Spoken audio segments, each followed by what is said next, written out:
Well, a convicted murderer and notorious jewel thief was on campus at the University of South Florida today. Our Carson Chambers explains why he was there and what he had to say to students.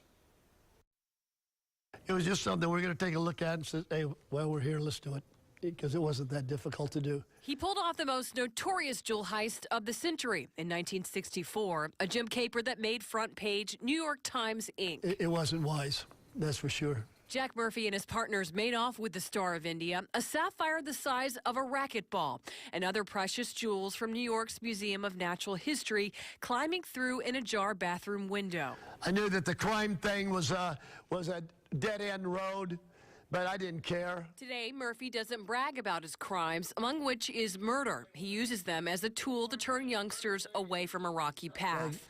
The older you get, the more aware you become of the tragedy of your mistakes and all. Murphy spoke to a packed lecture hall on USF's campus to budding criminology students, explaining how time on Florida's death row turned his life around. Then the dilemma that arises, what are you going to do now? Florida's parole board released Murphy after 21 years for good behavior.